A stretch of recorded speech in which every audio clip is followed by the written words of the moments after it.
Good evening, everyone. Sunday fun day. Namaste, Galactic family, Cosmic Warriors of Light, Grid Warriors, and Truthers. Welcome back to the channel. Step on into this dimension. Come on into this um, galactic planetary grid container.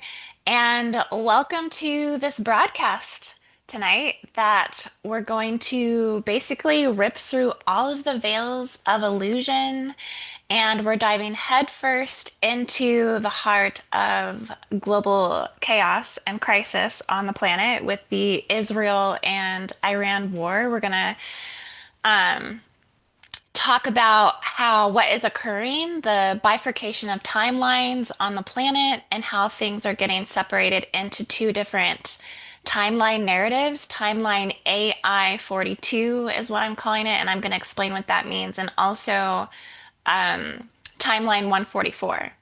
So we're having this major bifurcation of timelines. Everything is splintering and basically fracturing the world in two so it can separate into alliances.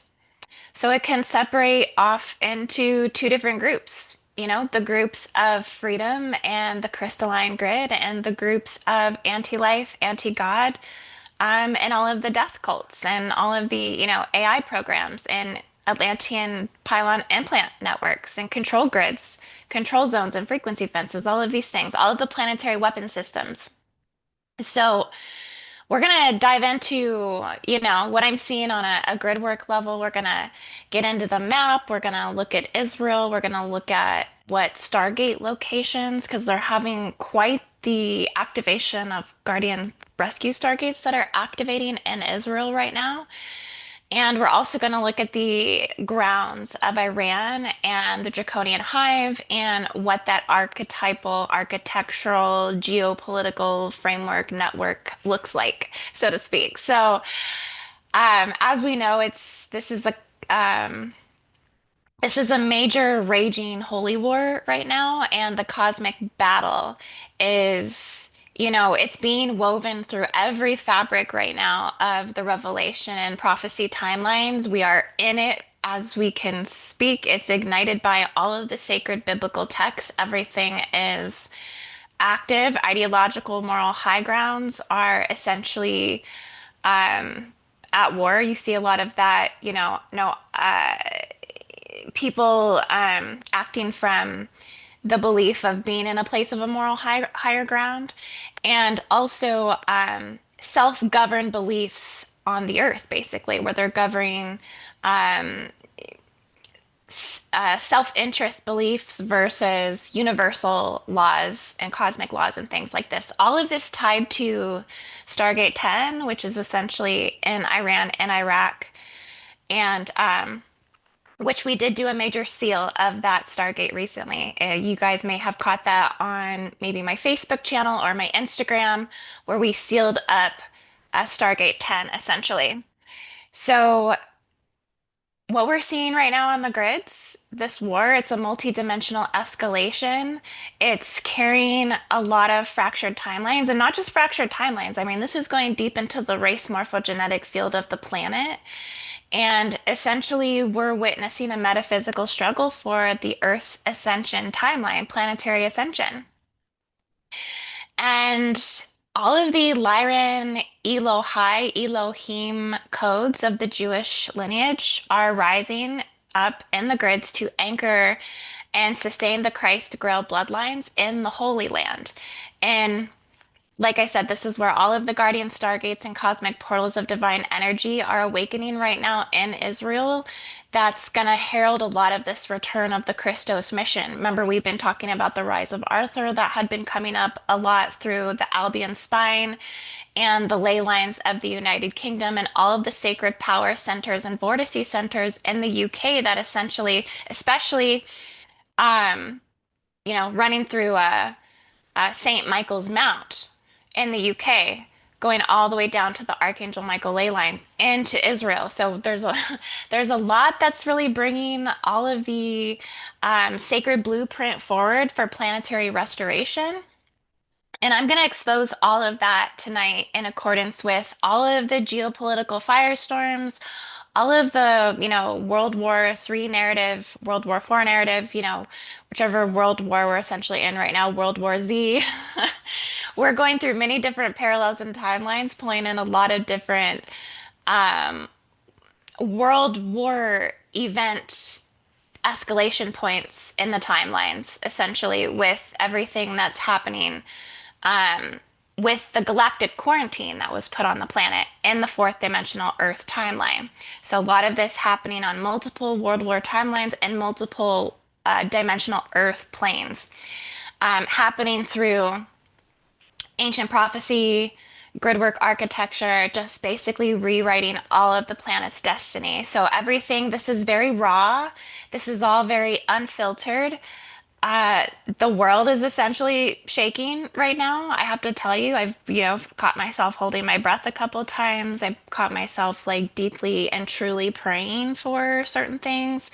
I know everybody probably has been as well praying for, the situation that we're all experiencing at this time. So it's the time to be doing that. It's the time to really be harnessing the powers in which we have to shift negative timeline narratives within our ability to manifest, to think, to feel, to know, to um, step into our level of spiritual mastery, to will those uh, timeline 144 into existence and to sustain that into existence, essentially. So, yeah, there's a lot that we're doing right now as star seeds, as light workers, as grid workers. We're, again, participating in being the vision holders of New Earth and rewriting our planetary destiny.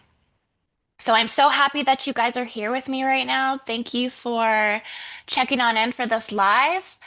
Um, as per usual, you do have to be subscribed to the channel for at least 60 seconds to get into the chat, but come on in and drop a comment and just let me know that you guys are here. It looks like we have Connie here and Judy Hone is here and Jim Montgomery is here. Hey guys, thank you so much for tuning in, for checking on in. I appreciate it so much. Be sure to like this video today, and if you're new to the channel, be sure to subscribe, hit that notifications bell so you don't, miss any further updates. Occasionally check that notifications bell as well as, um, yeah, it has a mind of its own, everything that the corrupt YouTube deep state elites, AI, policing are doing basically to keep everything how they feel it should be. Basically, what they're doing is they're placing they're basically weaponizing YouTube algorithms against YouTubers, and then of course the police bots as well. So they're slapping like 30 to 60 to 90-day filters on people's channels, and those filters basically make you obsolete or they make you invisible to the search watches, or they just put indefinite bans on you as well. And that's entirely to suppress outreach, hide likes, tank on views. They're always working on your channel to actually pull you out of the streamlines of invisibility. So they're always intentionally attacking to silence and control voices that truly actually speak to, the hardcore truths, the really true unseen things, and bringing those things forward. So of course, your guys' support means the world to me. Every time you guys share, every time you guys like, every time you guys, say hello in the chat, like just let me know that you're here supporting. It all is appreciated so much. And I just want to say too, if you've been watching for a while and you support my content, your donations are always super appreciated as well. And so I did actually just sign up for the Buy Me a Coffee link, where you can yeah, you can send donations through Buy Me a Coffee, but I don't necessarily drink coffee. I mean, but I could do a tea or like a smoothie or something like that. But yeah, you can leave donations through this website. So I did post that link up in the description of this video and in the chat. if you would like to make a donation. Yes, because yeah, there's a whole other thing with YouTube that you guys might not realize as well. I don't actually also monetize my channel.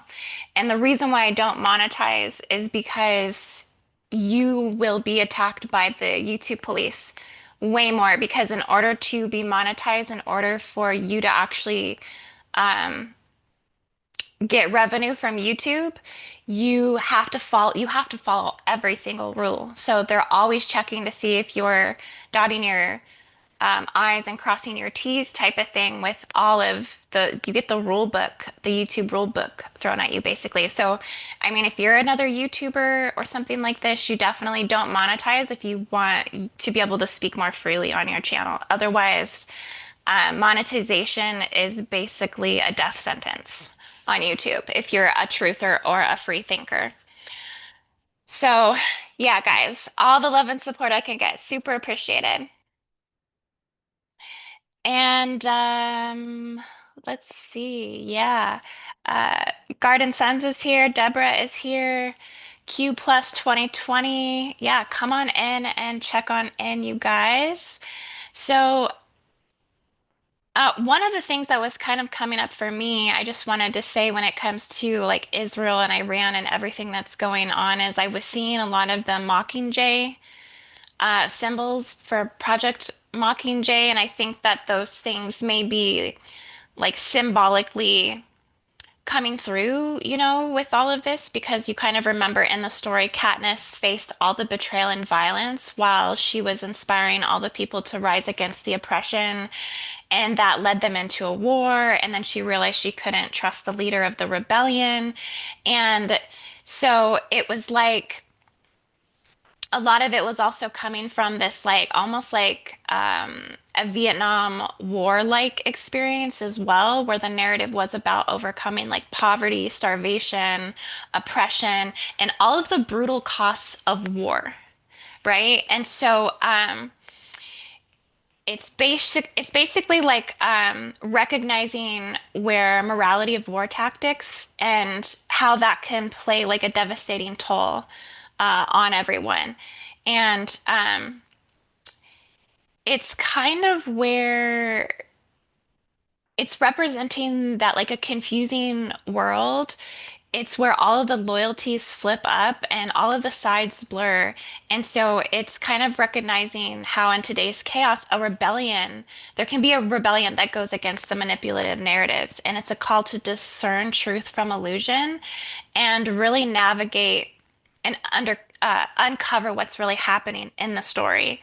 So I think that the Mockingjay symbolizes us kind of like really getting to the root of the truth. And I think also that makes a heavy imprint on the media. Like the media is representative of the Mockingjay. And so for me, that's been very crystal clear as of recently. I can really see very clearly now that we've kind of gone through this. It almost feels like a coming to, like an apex, a tipping point, an escalation point. We've gone through like the holy ring of fire. We've actually gone through that in the grids and the timelines. And we're kind of in the midst of being through it and almost on the other side of it. And so once you go through the holy fire, you're cleansed. You're actually being purified of the sin. You're being purified of that degrading morality or the lenses of this that maybe once plagued your energy field. And so I'm almost seeing that through that lens. And you can see now so sharply through the manipulation of the media, and the brutality that's existing and propagating that in the media. So I think that's one of the things that's ultimately like symbol codes are being flashed, and then that's kind of what's dissolving in the collective mind control fields when it comes to this war.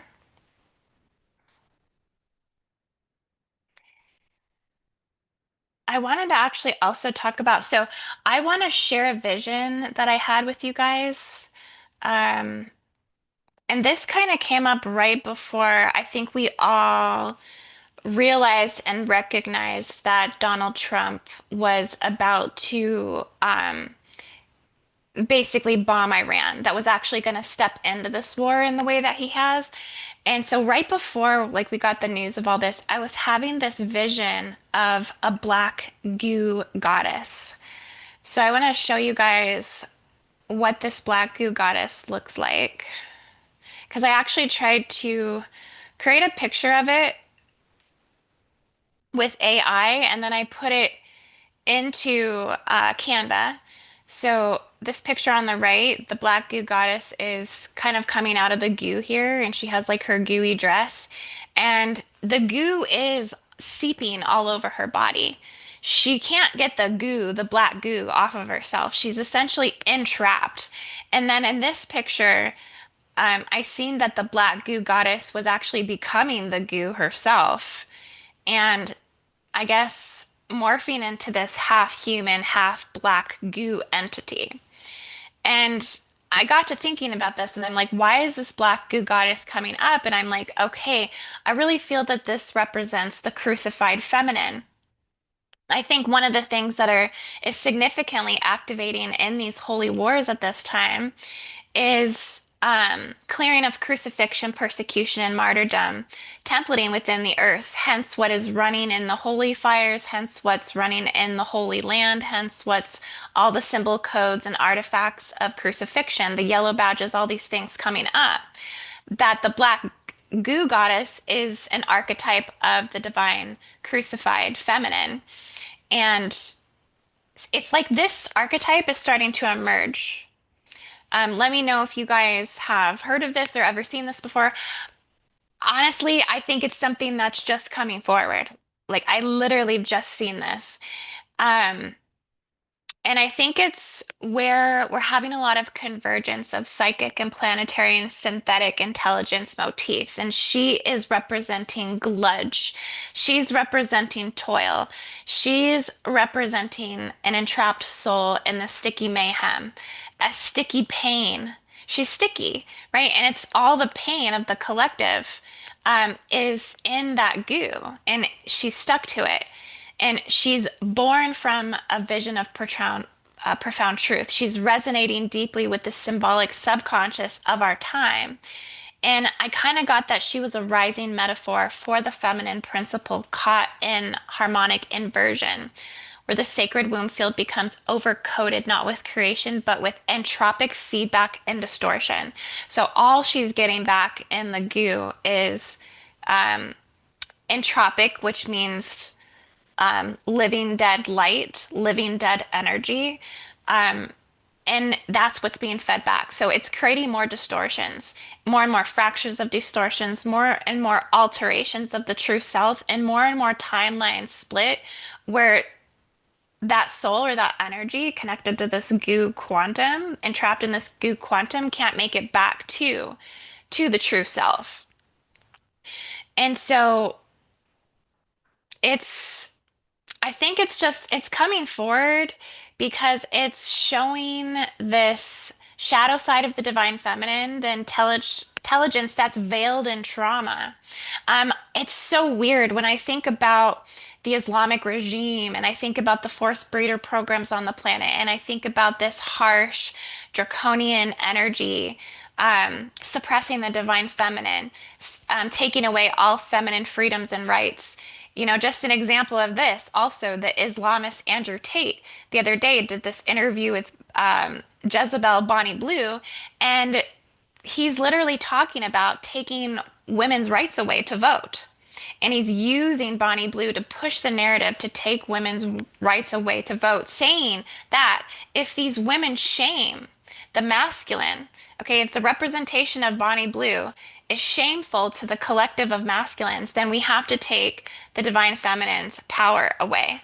Okay, because clearly they don't make good decisions. They've proven they can't make good decisions. They don't have the right to vote. That's basically what he's pushing in this video, this narrative. Drop it down in the comments. Let me know, you guys, if you've seen this.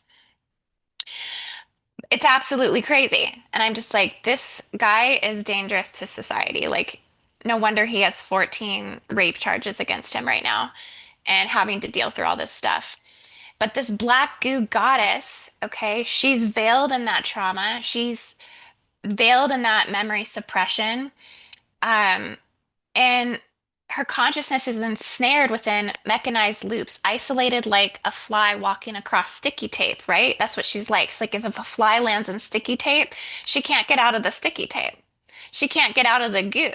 So she's just slowing down in this stuck pain and she's unable to move.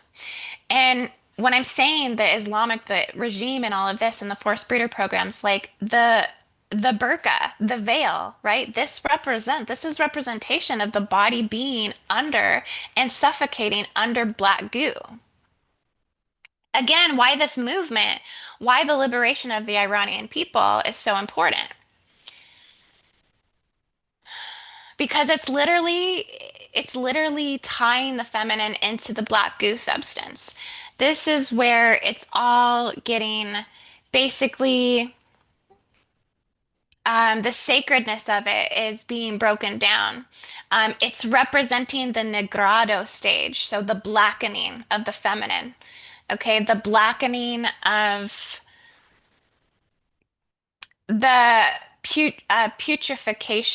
petrification, just this, meaning the sacred breakdown of it all. Her function is not to punish, but to transform. So she is alchemical. She's an alchemical compost heap, the place where unprocessed pain, unprocessed ancestral trauma, and planetary grief have accumulated to the point of not really being able to move, right? So, her presence demands a reckoning.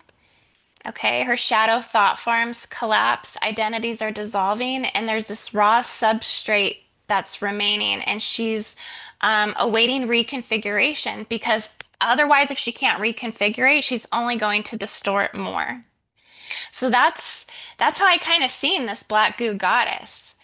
Um, there's a script in the book of Revelation 17:3 that describes the woman on the beast, a shadow feminine inverted by Babylon's greed, paralleling the black goose synthetic mimicry. Also in the Talmud, Lilith, a demonized feminine, reflects her unredeemed grief. In the Hopi's Spider Woman, when corrupted, she weaves destructive webs, yet redeemed, she births creation. Um, it's a lower form of Shekinah, awaiting reunion with the upper form. So in this form, she's like cut in half. All of this integrating and aligning with the 2025 galactic alignment, with Mayan prophecies as well. This goo dark mother birthing the sixth sun, which we're heading into the sixth root race. So yeah, there's a lot more that's tied to this black goo goddess. I think I could talk about this for a very, very long time, but it's just, I don't know if she's like an entity form, a guardian form. She's just a messenger. She's just a guide as to, where the timelines are paralleling. I feel like when it comes to the war timelines, the World War III timelines, Israel and Iran, I mean, this is really, at the end of the day, this is a war against the divine feminine. At the end of the day, any fight against freedom is a fight for the feminine, right? The fight for the earth's soul. And that underneath all of this, that's really, what's ultimately there. All that is here. Hey, Raquel.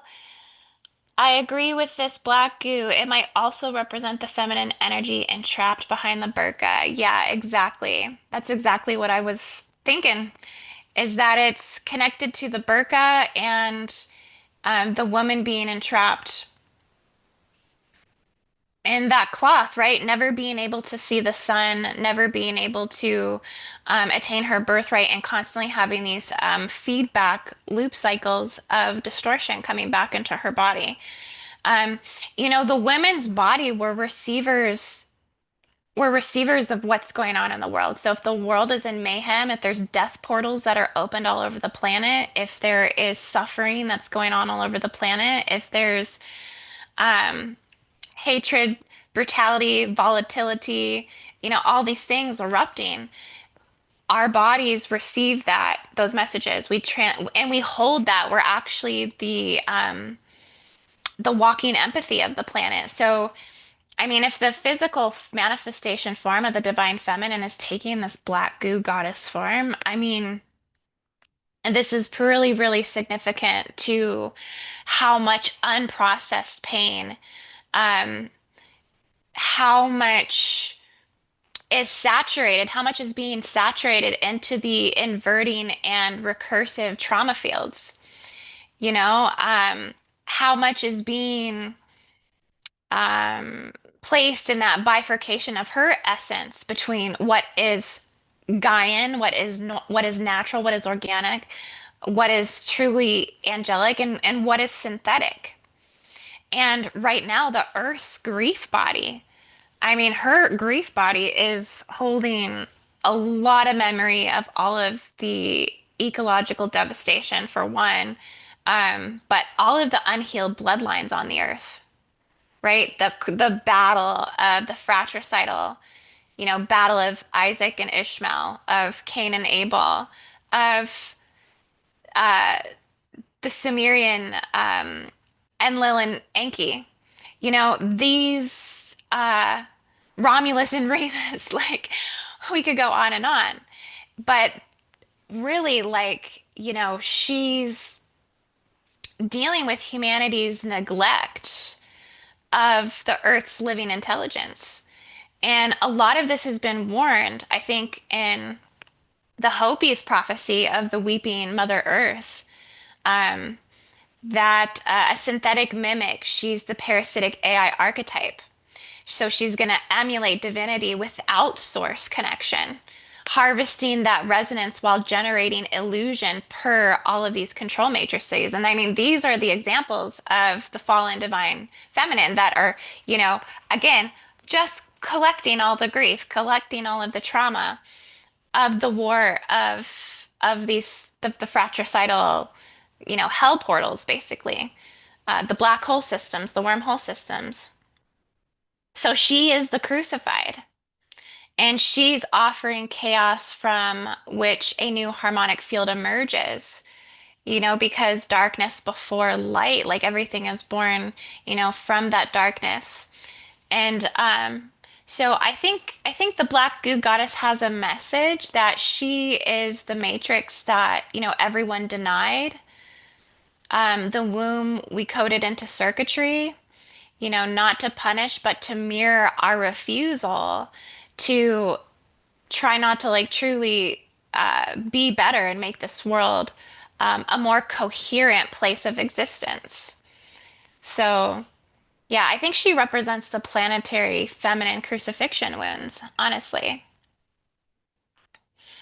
But so I just wanted to bring this through. I felt like this was significant to the war because it's a spiritual war, it's a holy war, right? And there's a lot going on with how we can look at this.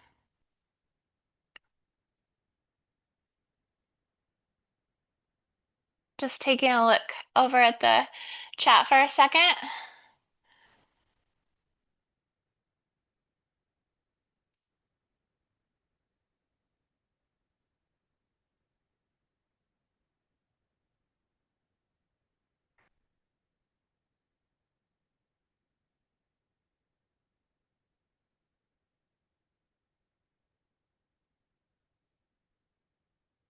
Okay, so I think I'm gonna zoom into Israel here.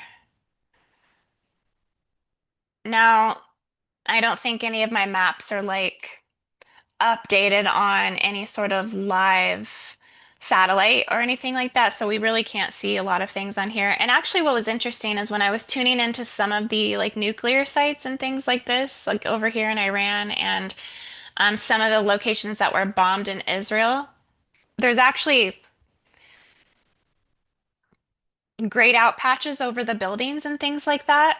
So you can't even, zoom into some of these locations, which I found like, that I guess that would make sense that they would be doing stuff like that. Um, uh, But I think to kind of understand the whole war in general, we have to kind of start with the Holy Land. Like, why is it a Holy Land?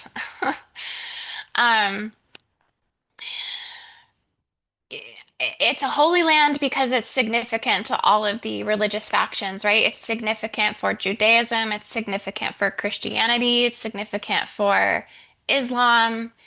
Um, for Jews, it's the promised land of the Torah, home to Jerusalem, which is their holiest city, which Jerusalem itself is the Stargate. You were going to talk about the Stargate that's there. For Christians, it's the birthplace of Jesus Christ and where Christianity essentially technically began. Some people will argue and say that it began somewhere else, and that might be true that all of this really descended down through Atlantis, right? All of this is descended down through the Atlantean priests, in these timelines, going much farther back than 6,000 years, 26,000 years or further. But, I think the main story is that Jesus was, or at least his life, death, and resurrection unfolded like in Bethlehem, Nazareth, Jerusalem. For Muslims, Israel is, they hold a lot of,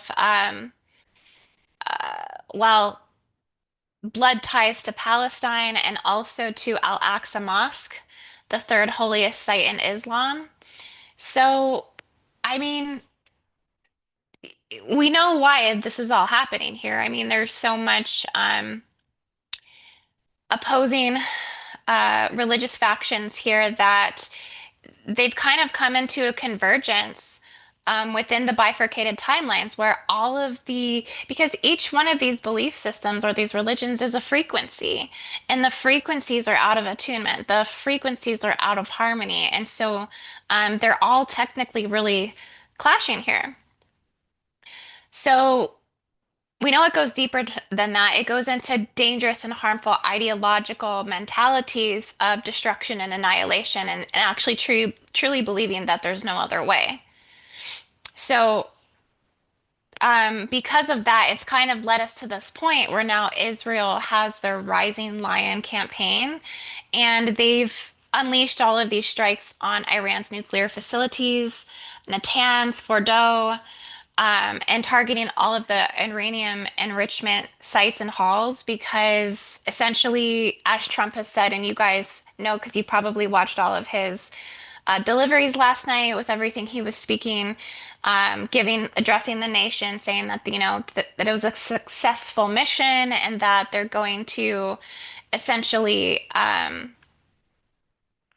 that they had all these precision strikes. Like I think that they deployed like all of the B-2 stealth bombers. They dropped like 14 of these 30,000-pound bunker buster bombs into the sites, and I guess they're claiming that everything was completely and totally obliterated.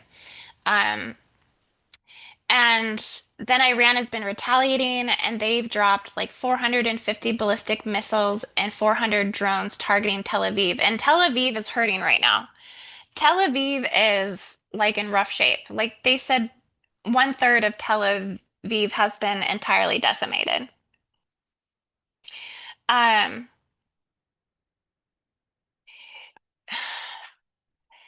so it's intense, right? There's a lot going on here. This is like wow, like this really escalated extremely quickly.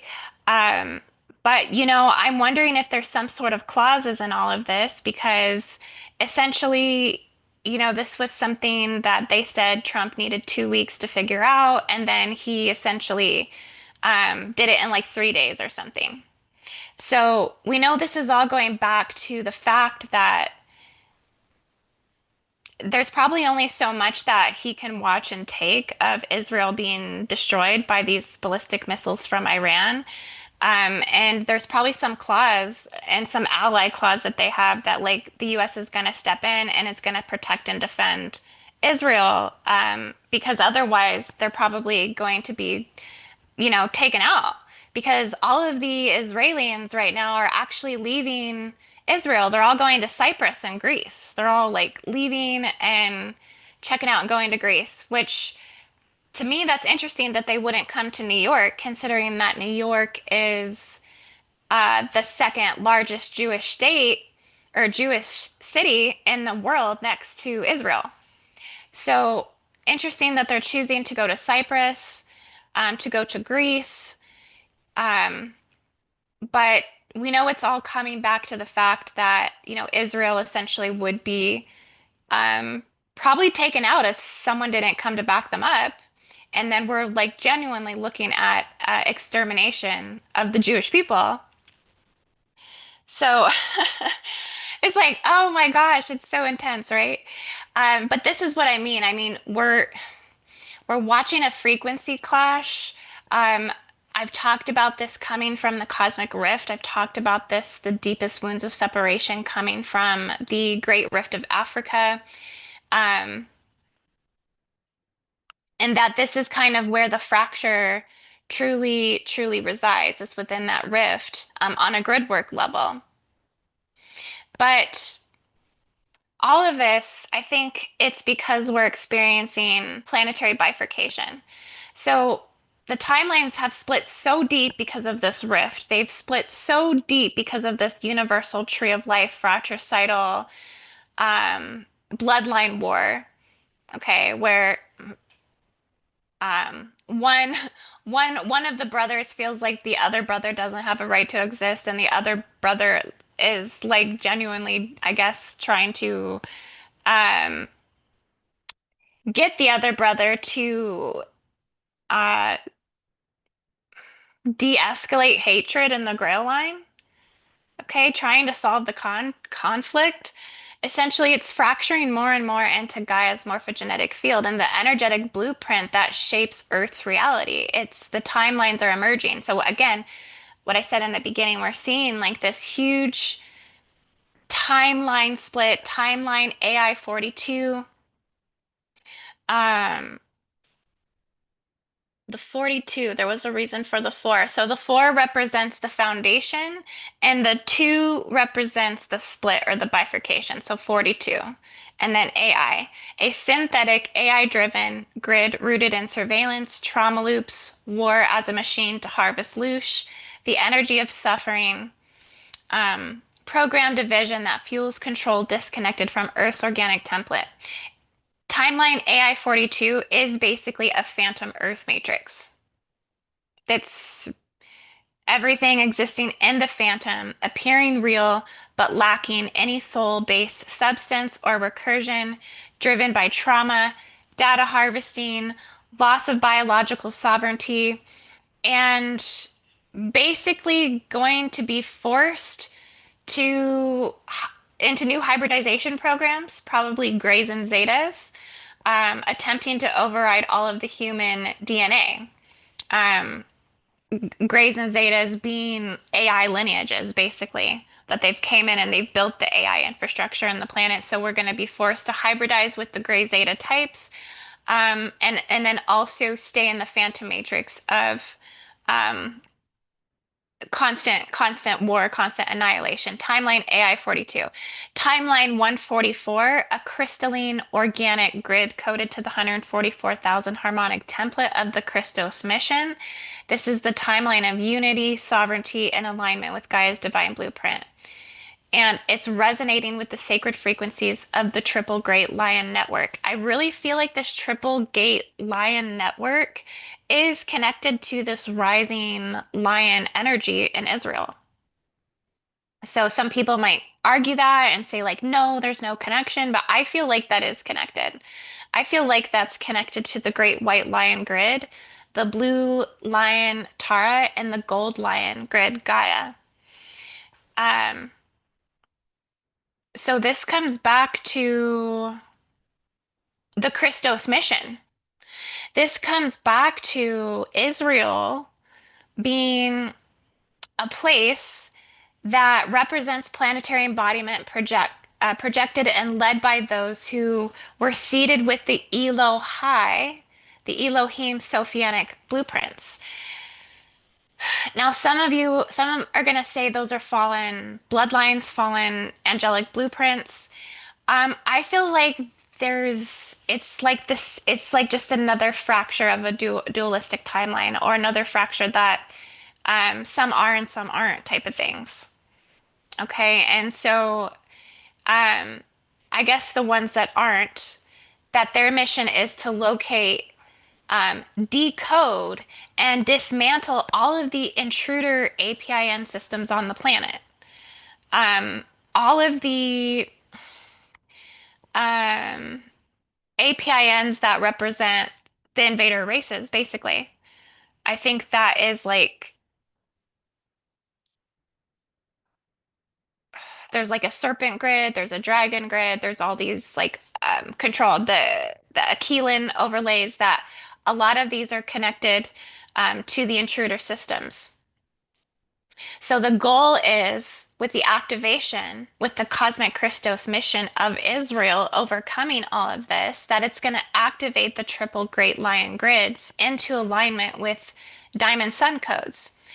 And that's going to repair the planetary staff. That's going to repair all of the openings of the cosmic Elo high descendant pathways, and allowing healing of that race morphogenetic field in those fractures of the timelines, of the split timelines. And it's going to help repair the soul DNA and re-anchor the crystal heart of the earth into the cosmic sun network again. And the activation of Israel's stargates are going to signal the return of the Christos mission to restore Gaia's divine blueprint. I think this is all still very much the prophecy of all of this. Um, I talked about last time when I did my live that this was the war of Gog and Magog, battling for divine order, Vedic texts. Right now, we're experiencing the end of the Kali Yuga. This has come up a lot. A lot of people have told me at many different points in times that like we're at the end of the Kali Yuga. And I'm always like, no, I don't think so, because it keeps changing. So I think eras or yugas or major cycles, I think they're signified by major coming events in what we're experiencing right now, right? We're actually experiencing now a major coming event that the outcome of these events means total future change. Like things are never going to be the same as they were before. They're completely going in an entirely new direction. Okay. Um, and that has to cut through what is unrighteous on the planet right now. That has to come through everything that is unworthy of the new earth, of the love that the new earth is going to hold, the getting rid and the clearing of the black goo that needs to clear, all these things. The mirrors, uh, the the black mirror image, the constant phantom matrix being mirrored back. It kind of reminded me also of the biblical fall of Jericho. I know, have you guys ever heard of the fall of Jericho? I think I pulled this one up just on Wikipedia really quick. This was actually the first military engagement fought by the Israelites, the conquest of Canaan. And what was significant about this is I think the Jewish people like went around the wall multiple times, like five or six, seven times, and blowing horns. And it was the sound, it was the blowing of the horns and the sound that actually knocked down the wall. So there's like some sort of significant message in this because this is all connected to the Ark of the Covenant. Um, Holding the most sacred spiritual Israelite relics. And as we know, Donald Trump has supposedly a replica of this in Mar-a-Lago. But I think this is all coming back up because this is connected to this particular prophecy that the Ark of the Covenant is somehow opening up the Andromedan passageways and corridors, allowing um, clearing to the beginning of time, like going back to the beginning timelines, and um, again, clearing out things that are not righteous, everything, all of the blockages that have been upheld, that those blockages have to dissolve and fall away.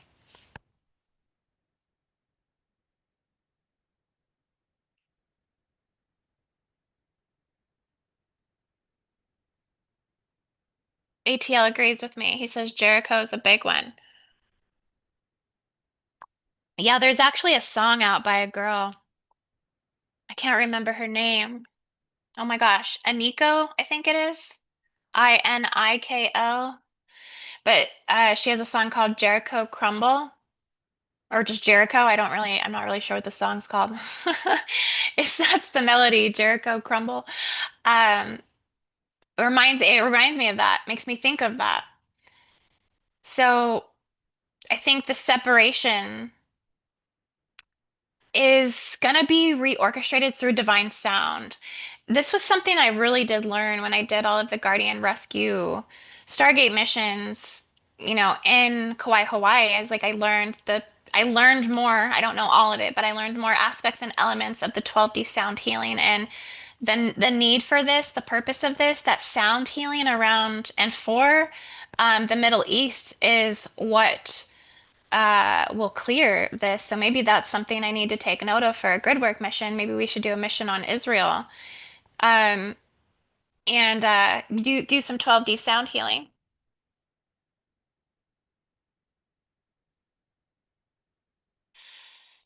Garden Sun says the world is not a scary place. The beings want you to believe that our beliefs, our thoughts are part of our spiritual currency. We have to transmute the energies at play. I think it's really important for us also to remember how significant our thoughts are and um yeah, like the vision holders, the ones that are maybe not so much in the war timelines right now. Maybe they're on the 12D timelines. They're holding the ones that are holding the sacred vision of overcoming the cosmic drama. So we can sustain that. All it has to do is be sustained in the heart, and it's all connected through the fabric of infinite creation and existence. Um, I think another point I wanted to bring up is the fact that there was a 5.1 magnitude earthquake in Iran yesterday. And when I heard that, I was like, that's total BS. Because, you know, I mean, I thought for sure, I'm like, that's too exact for this earthquake to hit right where they're supposed to be striking these targets in Iran. I don't think it's any coincidence. I think it was grid warfare. I think that's probably when they did it, is when they said all of this massive earthquake was happening. As you know, they shut the whole grid down in Iran. Um, no electricity, no access to the internet. Um, Now, I don't think that was something the US or Israel did. I think this is something that the government of Iran did. I think they shut their own systems down.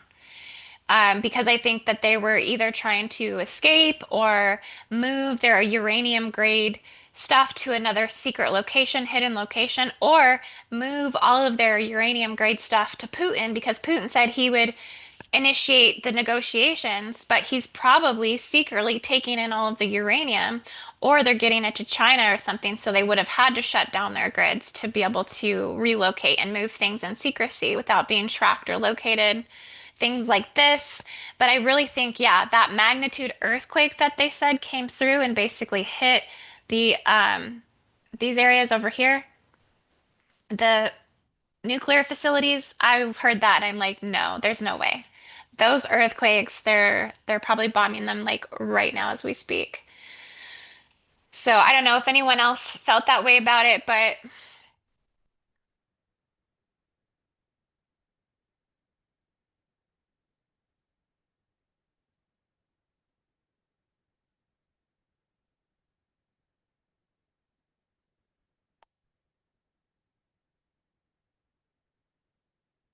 so I wanted to talk with you guys about some of these locations here in Israel that I think are, I mean, as you all know, just a little overview.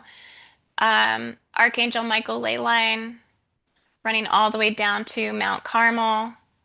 And then that ley line actually keeps going and running through to, uh, I believe that is Qatar. Yeah. So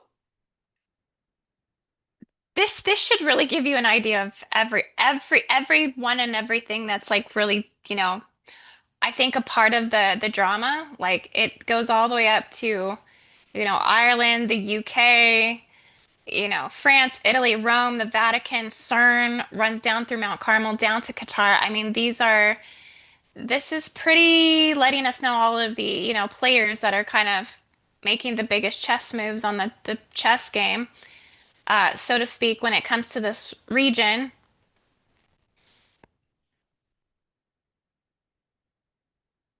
You have the whole Draco Hive area here, with Stargate 10 inside of this. Now, what I was seeing psychically is that this was like running the holy ring of fire actually in the grids. Like there was a flowing continuum of that holy ring of fire. And this being representative of divine presence, spiritual power, the Holy Spirit in the land. Um, I think it's also connecting us to like these major planetary phenomenons that we're seeing.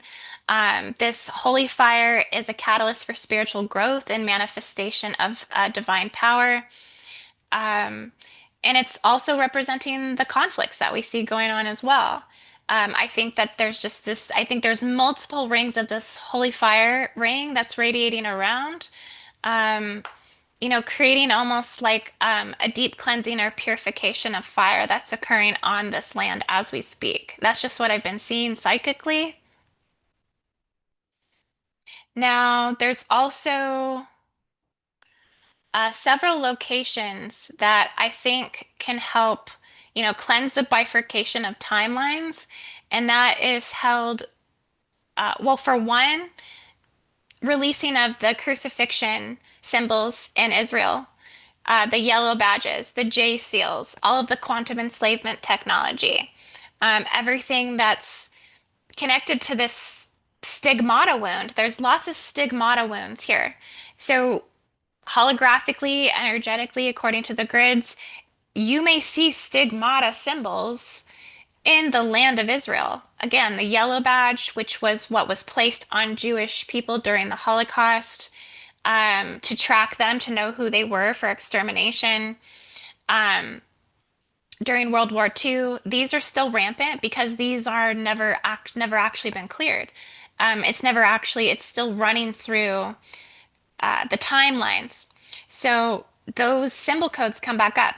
The crown of thorns, the nails driven into the crucified Jesus, the lashings on the back, the puncture wounds in the left side rib cage, the horned skull cap, all of these tied to actual seal systems. So those are running through the land. Those have to be cleared from the land of Israel. It actually goes all the way back.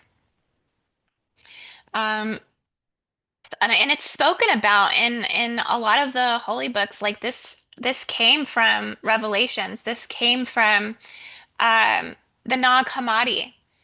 Uh, they call it the Archon chains, binding humanity to the demiurge's phantom matrix. In the Vedic Tantra, they talk about the knots of exile and this locking Shekinah's flow, out of the life force of energy. The Book of Enoch, there is the Azazel tech corrupting humanity, mirroring J-Seal quantum enslavement. In the Zohar Idra Rabbah, it talks about the chains of exile breaking and aligning with 2025's grid shifts. Like these are like prophecies, right? Being reactivated. The Hopis, again, the spider webs, all of that. Like it's connected here to these um,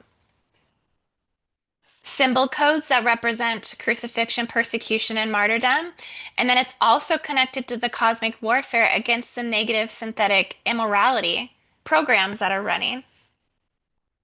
And it's what's degrading the 12D blueprint. So deep need for purification here. Um, but what I was seeing was the Temple Mount. So I'm just going to tune into the Temple Mount. Oh, it's down here actually. So I did an actual deep dive remote view on the Temple Mount before. I'm just gonna go all the way in so we can see the gold dome. No, this is not the Temple Mount. This is actually where the US Embassy got bombed. So remember I told you they're shading things out? You can see how this is all shaded out here. This is where the US Embassy was bombed. So I think this is actually, now they're not going to bomb the Temple Mount. They're going to avoid that at all costs because they want the Temple Mount. So if they're not going to shoot that. But I believe this is a 36 dimensional Stargate. This is activating right now. This is an Anunnaki Stargate. When I originally remote viewed this, I seen that there was 18 materialized rotating gate systems here in this.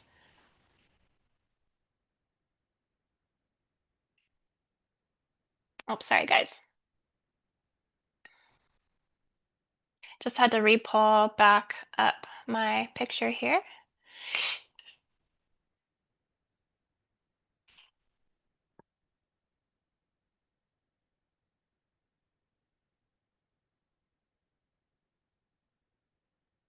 ATL says there's so much evil and darkness in that part of the world. Well, I feel like that's why I feel like that's why we are where we are, right? Like that's why we have to make tough decisions at this time that people don't like. That a lot of people want to shit on the people that are having to make the hard decisions.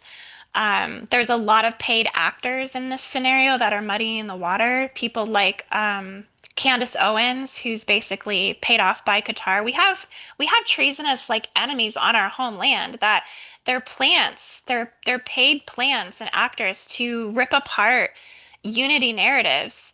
To go against the best invested interests and safety of American people, Christian people, free world thinker people, you know?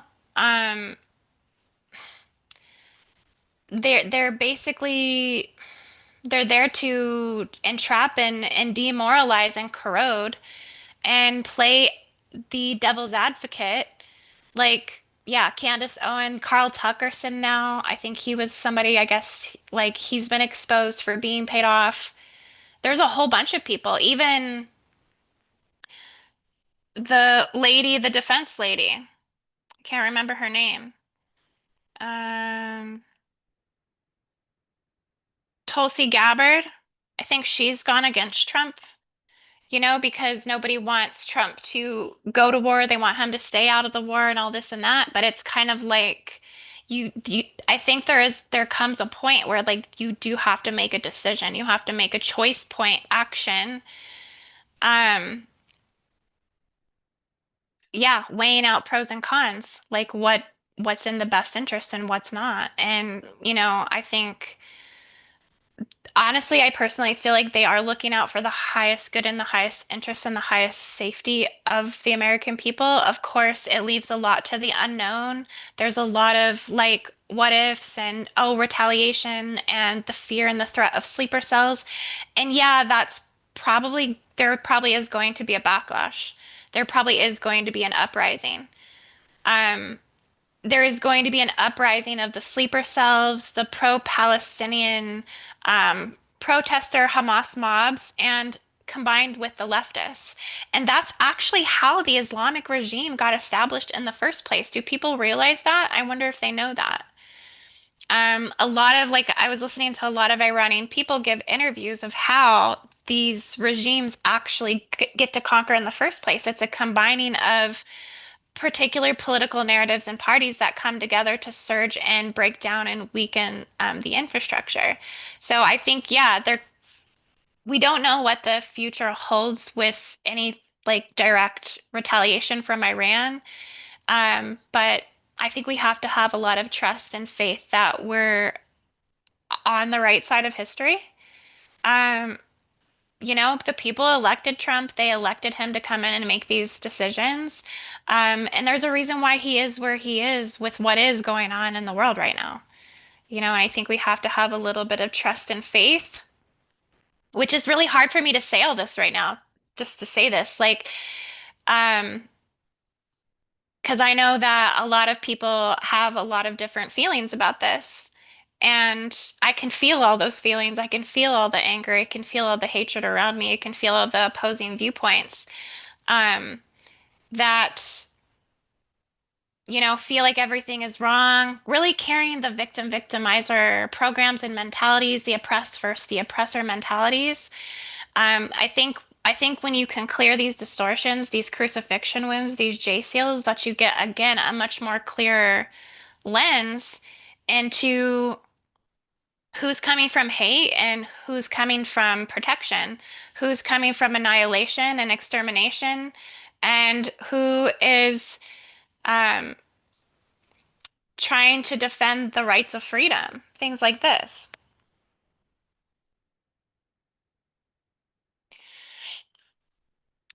Arcane Ascension with Way Miller says it's interesting that if you follow a lot of these plants, they're all mostly promoting a newfound fundamental Christian ideology in their life. Russell Brand comes to mind too.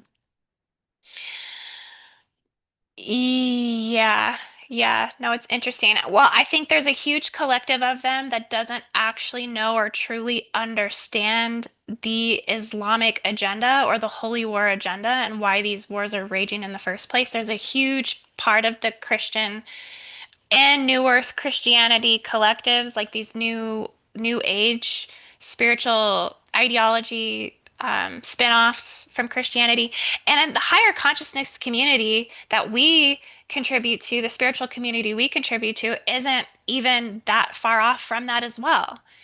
If you look at the basis for a lot of the New Earth Ascension teachings, like it's funded in Christianity. It is funded in that. It's actually all came from a lot of the Jewish teachings going all the way right all the way back to Jewish Kabbalistic mysticism. If you even look at some of like Lisa Renee and Asha and Adine's work, a lot of that was actually taken from Universal Tree of Life teachings from Jewish Kabbalistic mysticism, and then certain parts of that was then therefore demonized. That's just what continues to happen. Everything just becomes like demonized, corrupted, corroded, fallen, outdated systems. So we're like, they're always looking for new, updated versions or systems of these belief structures to help stair step consciousness into the new Earth timelines. I mean, consciousness is trying to build upon itself. It's trying to keep the good from the ancient past teachings, history, biblical narratives, and trying to evolve and grow into something else.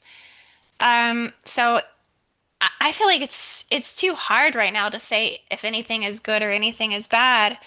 Um, but I can't explain it yet, but it feels like there's something we are seeing with those that are holding like the hateful narrative, that are holding the death narrative, that it's just something to be identified in someone as a signature versus what is their ideological take. If there's hatred in someone's heart, that's what's becoming visible. If someone um, is not holding harmony, coherence, and love for creation in their heart, that's what's becoming visible.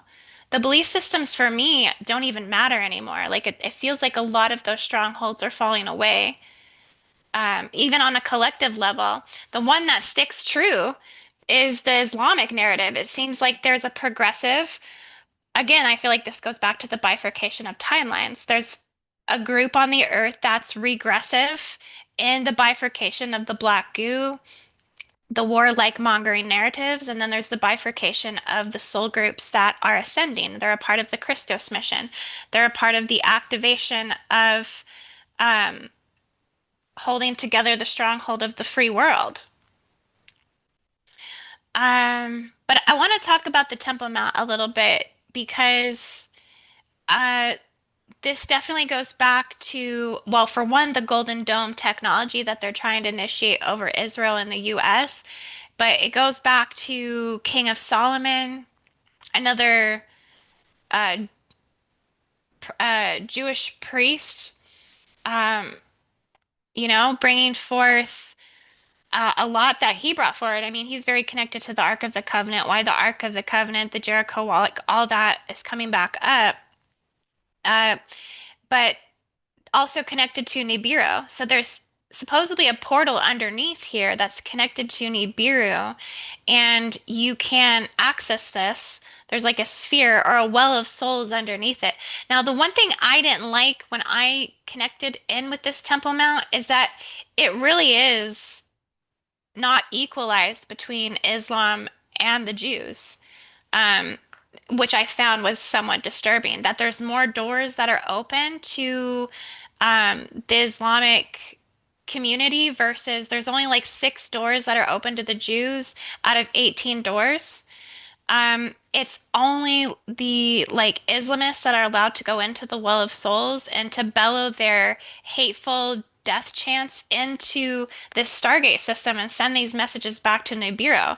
So I'm wondering if there's just like cross signals getting messed up between the portals of this Stargate back to Nibiru, altering, all of the linking reality timelines and all of the antimatter realities that are regulating Earth's ascension timelines. Think about it. If this is a Stargate, a high-powered 36 plus dimensional Stargate, Guardian Rescue Stargate, that regulates Earth's ascension timelines, and we're force feeding demonic narratives in through the Well of Souls here, it's gonna be corrupted.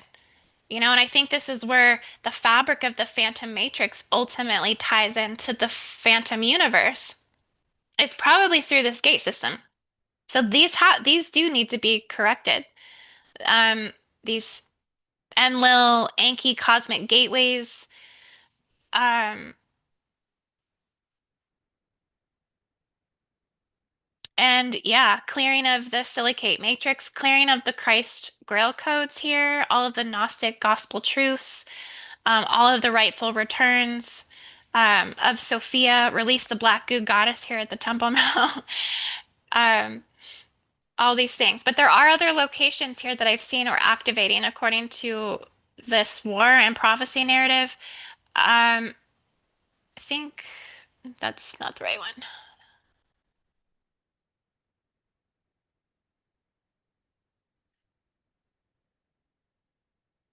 Mount Carmel. Hold on. Oh, here it is. I'm like, I cannot see. Mount Olives. It's hiding behind the blue one. That's why I didn't see it. But Mount Olives is right above the Temple Mount. And I feel like this is a very important site. Mount Olives. This was one that we connected to when we did the Arkansas Gridwork mission. That we were running a lot of codes to Mount Olives, 108 dimensional planetary Stargate, Guardian Stargate. So this, actually, let me just tune into it a little bit. Let's see if we can see it.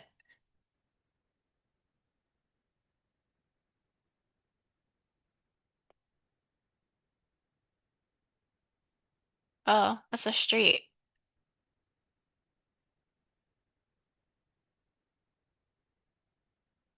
I think it's this. Like it must be like this drives up there.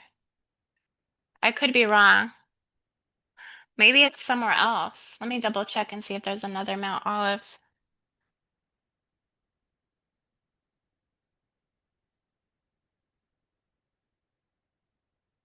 I think this is probably it.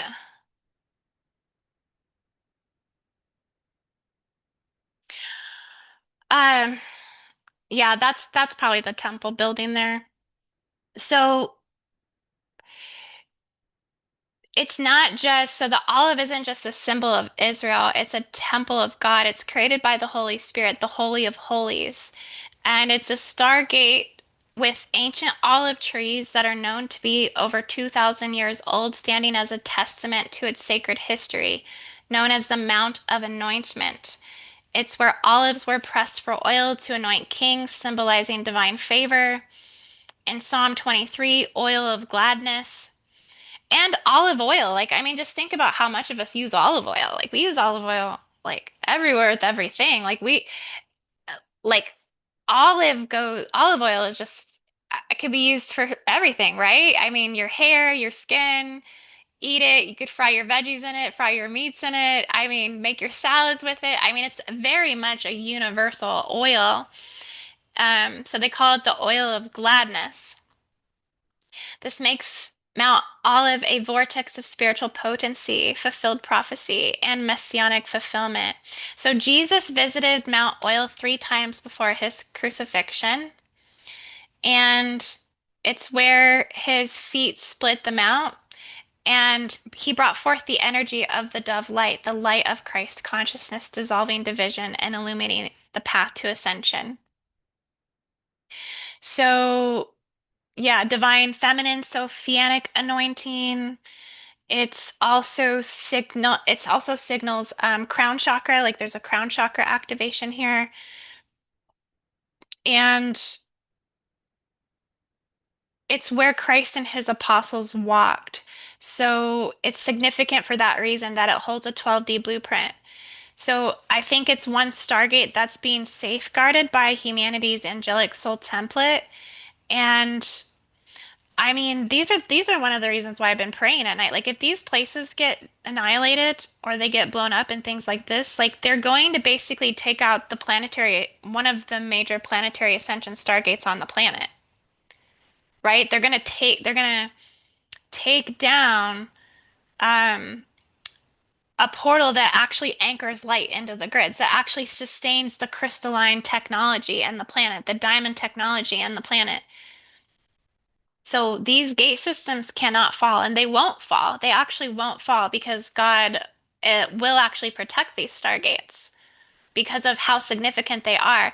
But these are all gate systems that nobody wants to talk about. Nobody wants to talk about these gate systems. Um, it really is a strange thing to me that they don't actually get talked about. But also Mount Natai is another one of those. Mount Natai is up here. That's Mount Natai. And then this is Mount Carmel, which runs into the Archangel Michael ley line.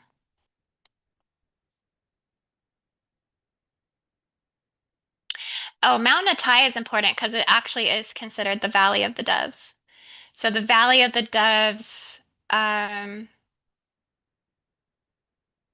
it's, well, it holds a strong like Mother Mary energy. Um, but Mount Carmel, this is significant because this is where Elijah confronted the prophets of Baal. So this is where like the Baal calling came in, called down fire from heaven to prove God's power. Recorded in 1 Kings 18, solidified Mount Carmel as a symbol of spiritual warfare, the triumph of true faith over idolatry. And all of these sites are pilgrimage sites for Christians and Jews. So this is like where they would go to find refuge, to come back to the divine right, to stand firm against false teachings, and to anchor divine truth.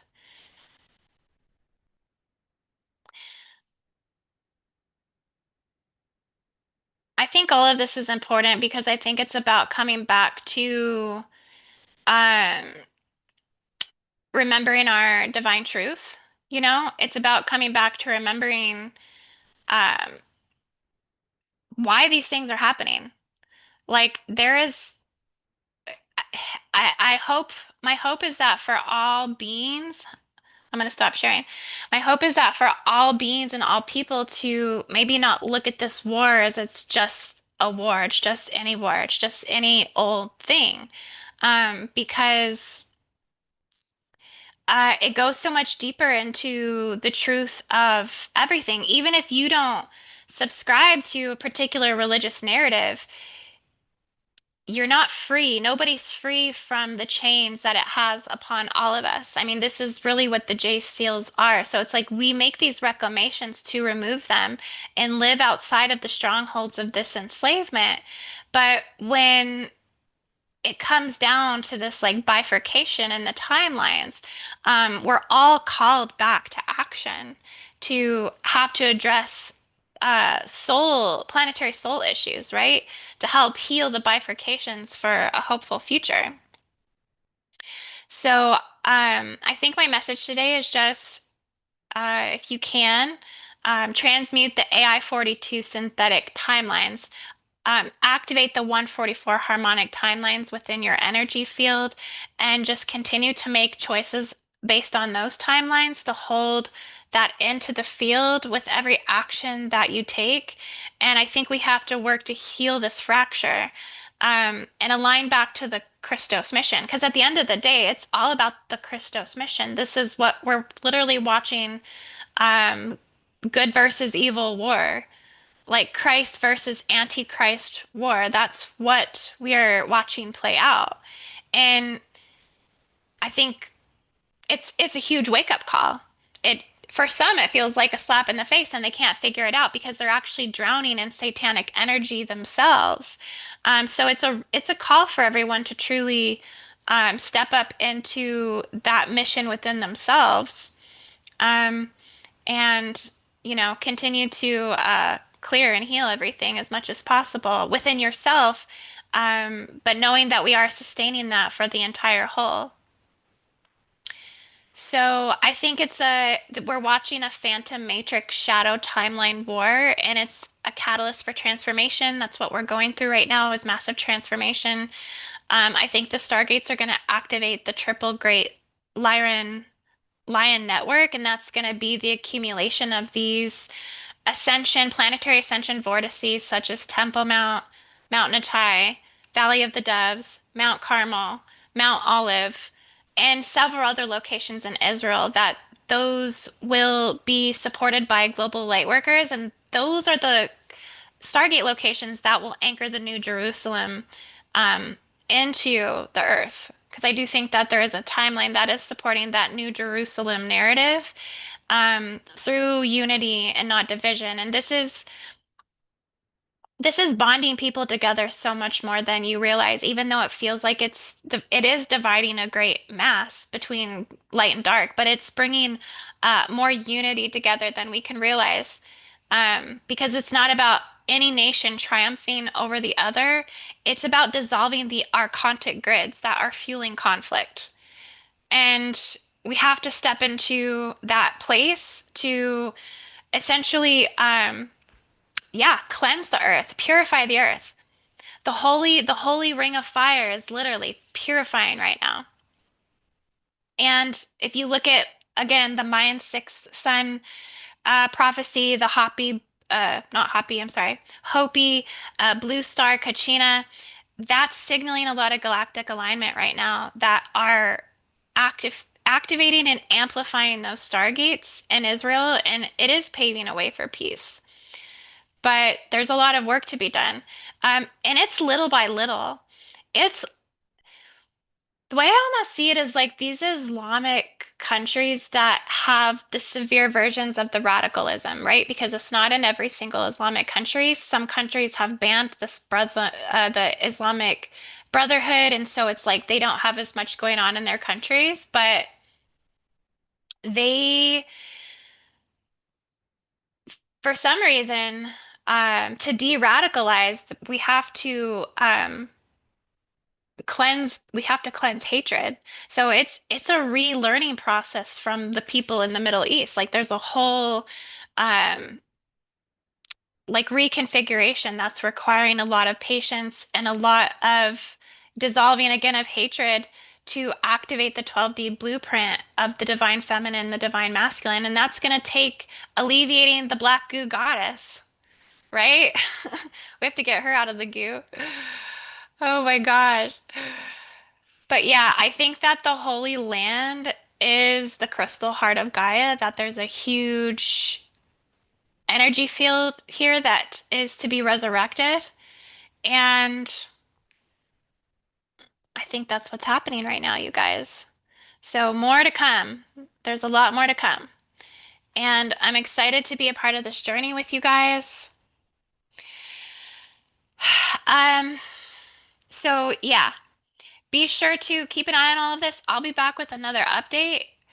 And just going back to the map really quickly, just to let you guys know, so I did have also a link down in the description as well for my services and things like this. And I do have a 20% off coupon in the description if anyone would come and like to book a diamond package with me. It's in the diamond package, it's incorporating all of my session work from deep chakra clearing to J-seal removal to Draco seal removal to sexual misery removal, sexual implant removal, Lemurian regression, tutoring, everything that you can think of basically comes in this package. So it's a really amazing package to do. And I look forward to anyone that wants to, take that step of healing work with me. Just know that I've been doing this for a very long time. And so the results are usually phenomenal. I have so many people who have messaged in and have told me that this work has been life-changing and have really, really benefited immensely from doing the package deal with me as well. But even if you can't do the package deal, I also have things laid out individually. So if you'd like to do things one at a time or whatever you feel like aligns with you, you can go at your own pace, of course. Definitely, I really recommend at this time J-seal removal, especially if you happen to have any uh Israelite, Hebrewite, any Ashkenazi Jewish, any past lives or ancestry from World War II. There's a lot of black magic, hexes, curses, spells, like ancestral inheritance of suffering and pain that is superimposed onto people that carry the actual etheric yellow badges in their field. This is a full, complete clearing of that energy. And so I really recommend this one right now if you feel called to do that clearing work. But yeah, guys, so I love you all so much. Thank you for tuning in to this update today. As more information comes in, I'll probably be doing a roundtable soon where we can dive in and talk about all of the current, plus my life coordinate personal grid reading. This is a really good one to get as well, in case you're wanting to look at everything according to the grids. But yeah, guys, I love you all so much, and thanks for tuning in. I will see you on the next update and live roundtable that I have. And yeah, have a beautiful everything.